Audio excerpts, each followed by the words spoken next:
네, 안녕하세요. 이번 시간에는 주택임대차보호법, 민사특별법 쪽으로 넘어왔습니다. 그래서 이 아파트 많이 보이시죠? 뭐 우리나라 워낙 수도권 서울 쪽에는 뭐 특히 더 아파트가 많기 때문에 저희가 이제 앞으로 만약에 실무를 이제 하게 되면, 합격을 해서 하게 되면, 당장 맞닥뜨릴 법 중에 하나가 이 법이겠죠. 시험 문제도 많이 나오고, 그래서 한번 정리를 해봤습니다. 그래서 이제 민사특별법 쪽에 보면 주택임대차, 상가건물임대차보호법 이렇게 두 개가 이제 메인으로 있고요. 그다음에 이제 집합건물, 가등기담보, 실권이자 명의등기 뭐 이렇게 있습니다. 그래서 이제 일단은 저희가 비교할 건 주택임대차하고 이제 상가임대차인데 자세한 건 제가 다음 편에 다시 말씀드리고 일단은 여기는 이제 키워드만 좀 보시면 주택임대차는 이제 대항력 우선면제권 키워드 인도하고 전입신고를 해야 되고 대항력 발생 우선면제권은 이제 확정일자하고 연관이 되어 있고요. 그 다음에 계약갱신 요건 할 수 있다. 2 플러스 2. 그다음에 이제 상가임대차는 인도 플러스 사업자 등록. 그다음에 10년 범위 내에서 이제 할 수 있다. 이게 이제 주택임대차하고 가장 크게 다른 부분이죠. 그다음에 이제 권리금 회수 보호 이 부분도 그렇고요. 그래서 나머지는 다음에 다시 말씀드리고 주택임대차부터 보시면 대항력 요건. 대항력 요건은 뭐 일단은 주택을 점유를 해야 되겠죠. 인도하고 그다음에 주민등록 효력, 전입신고, 전입하고 점유. 그러면 신고한 그날이 아니고 다음날 오전 0시부터 임대차 관계를 주장할 수 있다. 내 대항력을 주장할 수 있다. 요게 이제 뭐 시험 문제 제일 많이 나오고 현실에서도 뭐 저희도 뭐 집 사고 팔고 뭐 전세, 세입, 뭐 월세 들어가고 할 때 보면 이 부분이 이제 가장 중요한 부분이 되겠죠. 대항력을 잘 갖추느냐, 얼마나 명확하게 갖추느냐 이런 부분이. 그래서 기술님은 보시면 가족과 함께 살다가 가족은 주민등록 그냥 두고 임차인 주민등록만 일시적으로 옮겼을 때 그때 대항력 상실되지 않는다. 왜냐하면 점유를 하고 있고 실점유를 하고 있고 가족이 주민등록 가족 살아 있고 그래서 이게 그 경매할 때도 보면 이런 경우가 많이 있죠. 그 명의자는 없는데 가족이 살고 있는 경우, 뭐 이제 이런 경우가 있어서 경매를 잘못 판단해서 이제 낭패를 보시는 분들 제가 자주 봤는데, 뭐 이런 이제 지문도 시험에 자주 나오더라고요. 그 다음에 이제 우선 변제권과 확정 일자 요건. 그래서 이제 우선 변제 받으려면 이제 확정 일자가 있어야 되는데, 대항 요건 플러스 확정 일자 유력. 경매 시 후순위 권리자보다 우선해서 보증금을 변제받을 권리죠. 그래서 이제 시험 지문은 대항 요건을 갖춘 임차인이 확정 일자를 받은 당일에 저당권 설정 등기가 되면은 저당권자가 우선입니다. 이거는 왜냐하면 임차인 대항력은 다음날 0시에 발생하기 때문에. 그래서 요즘 막 확정 일자 먼저 해놓고 뭐 이런 분들도 계시더라고요. 뭐 그 전날 막 전입신고하고 저도 최근에 그런 사례를 봤는데 와 요즘은 또 예전하고 좀 달라져서 워낙 이제 전세 사기 이런 부분들이 많다 보니까 이런 부분을 이제 최대한 변수를 줄이기 위해서 그렇게도 하시더라고요.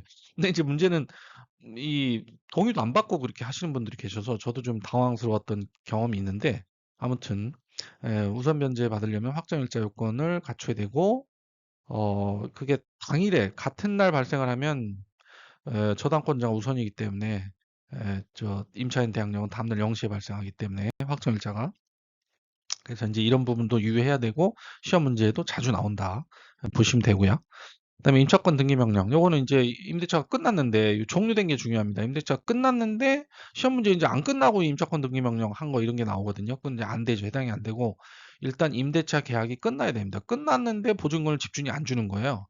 그러면 이제 신청을 해야 되겠죠. 그럼 이사를 가거나 주민등록에 옮겨도 취득한 대항력과 우선 면적 계속 유지가 되는 거예요. 자기가 실점유를 안 해도 이게 이제 임차인을 보호하고 나라에서 이제 그렇게 해주는 거죠. 임차권 등기 명령 제도라는 거를.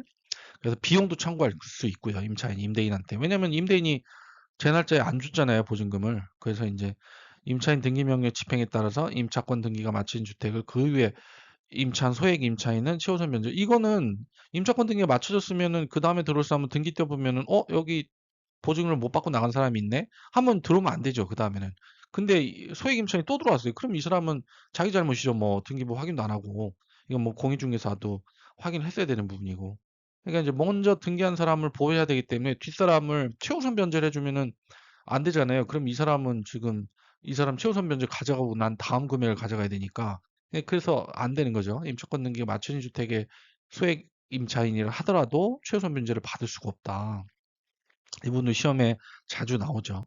그다음에 이제 임차인은 임차권 등기 명령의 신청과 아까 말씀드린 거죠. 비용을 임대인에게 청구할 수 있다. 당연히 청구해야 되겠죠. 자기가 임대인이 보증금을 지난주에 못 줬으니까. 근데 이게 뭐 작은 돈이면 상관이 없는데 요즘은 이제 집이 안 팔리고 막 이런 경우가 생겨가지고 큰 돈이잖아요. 전세금 몇 억씩 하고 10억, 20억씩 하고 강남은 뭐 30억 뭐 이렇잖아요. 그러니까 그거를 날짜를 잘 못 맞춰가지고 또 뭐 그런 경우들이 생긴다고 기사에서 제가 본 적이 있는데 보증금이 크면 그럴 수도 있겠어요. 그래서 아무튼 이런 부분들이 이제 실무에 가서도 상당히 어려운 부분이 되지 않을까 생각을 해봅니다. 참 세상이 끝이 없습니다. 시험만 끝나면 되는 게 아니고 또 실무 가면 실무 가는 대로 또 어려운 점들이 생각지도 못할 점들이 많이 있겠죠. 예, 뭐 그건 그때가 생각하고 일단 시험을 먼저 붙는 걸로.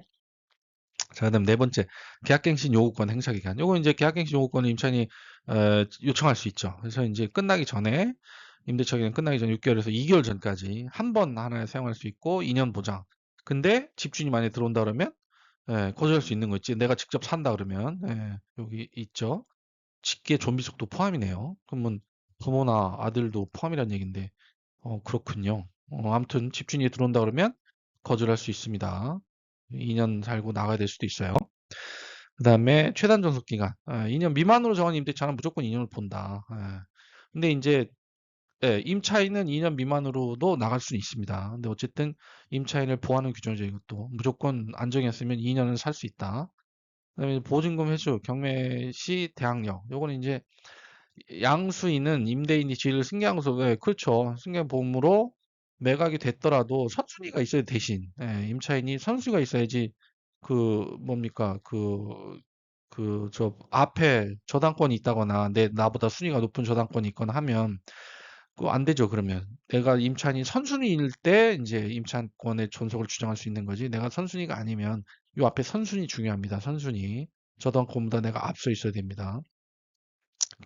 제가 지금 용어가 갑자기 까먹 생각이 안 나는데, 아무튼 경매 개시할 때 그 경매를 신청한 사람보다 내 순위가 앞서 있어야 된다.